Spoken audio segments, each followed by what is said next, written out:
Hi, so I often get asked why it is I don't work on batteries anymore. And when I get asked that question, I think to myself, really? Do you really think I don't work on batteries anymore, or do you think I don't do quite as many videos on batteries at the moment? Because not doing as many videos on it actually is a more accurate reflection.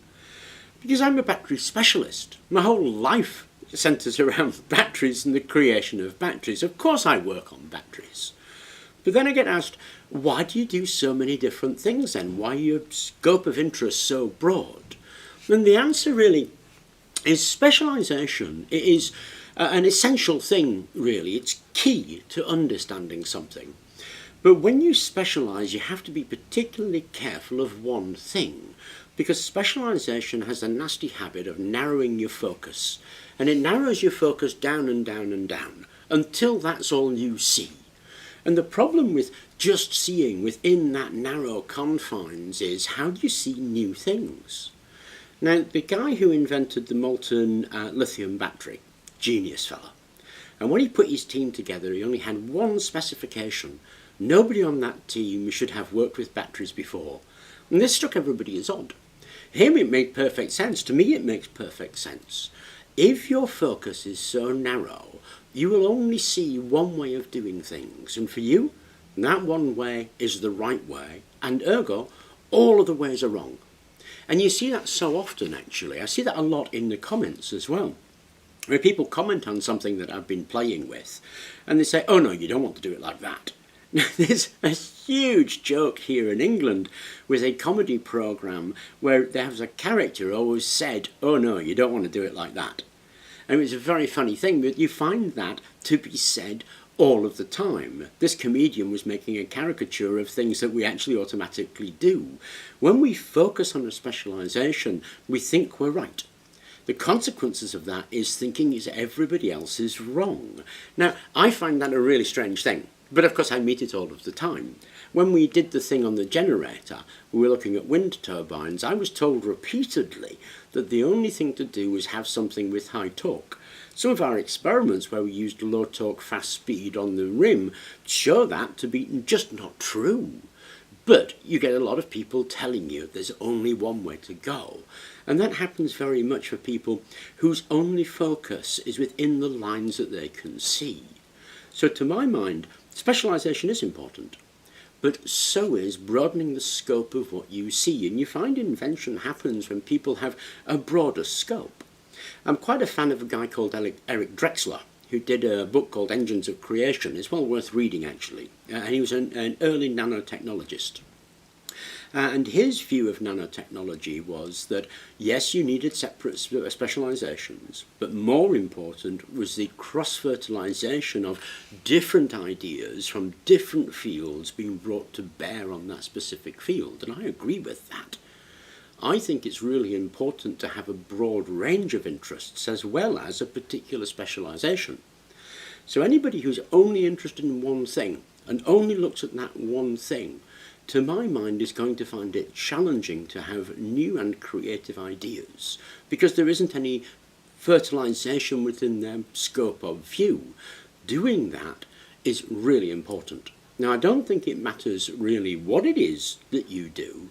So we look at a whole host of things like woodworking, musical instruments, battery creation, generators, a whole host of things, because they all come to bear on what it is when you're thinking about your specialisation. So when I think about batteries, and I'm thinking about how I might go around constructing them or what materials I might use, then I'm pulling on fields from all over the place. So the woodwork, for instance, gives me an understanding of the wood and the cellular structure of different woods. I use that in battery and supercapacitor manufacture because I have an understanding of the nature of the woods. Now, I do a fair bit of pottery and sculpture, as you know, and I use that in battery making. I don't know if you remember the clay hydrogen generator we made. Where do you think those ideas come from? Is it possible I would have thought of using clay for hydrogen generation if I wasn't also a bit of an amateur potter? Probably not.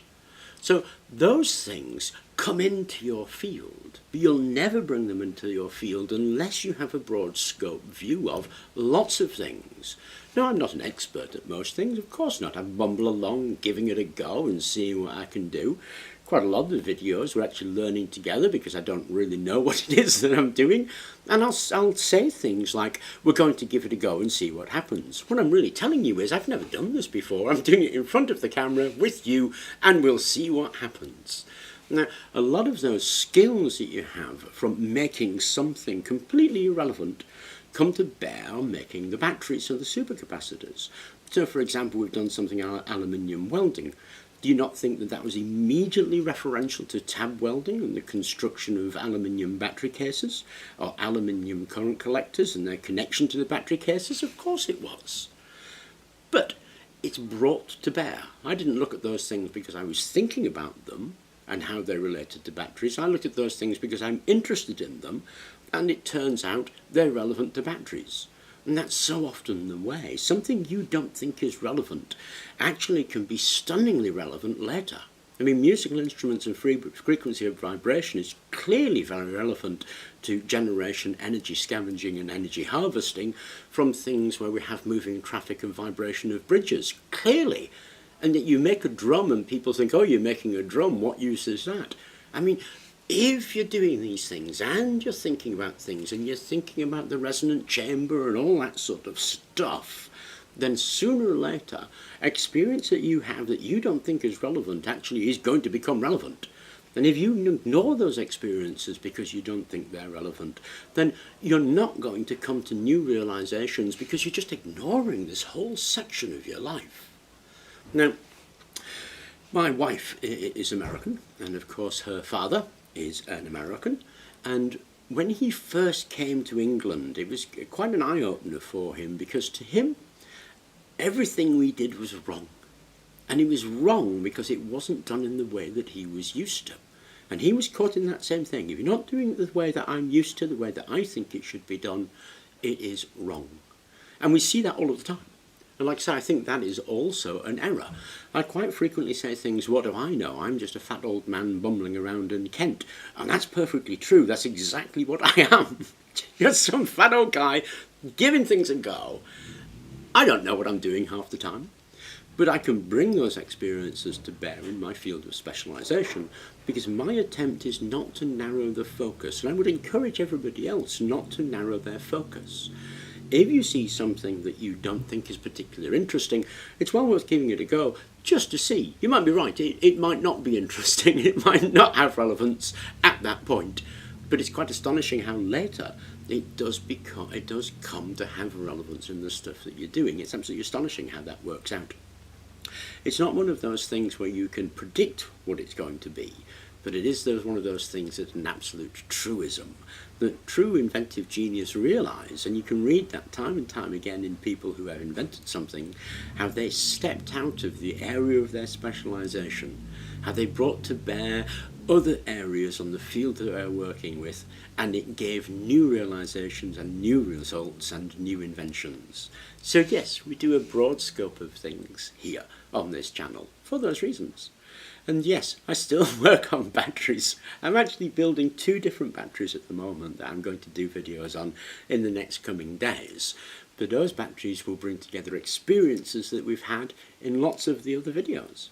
And I wanted to take the time to share that with you, because as I say, I think it's an important thing. So really, have a specialisation. Absolutely, perfectly good thing to do. But keep a broad scope view as well, and look at things that maybe you wouldn't necessarily look at because you don't know what they're going to bring to bear. And please get out of your head that if it's not done your way, it's done the wrong way. That really is the death knell of any inventive idea. Anyway, I hope it was of interest to you, and thank you very much for watching.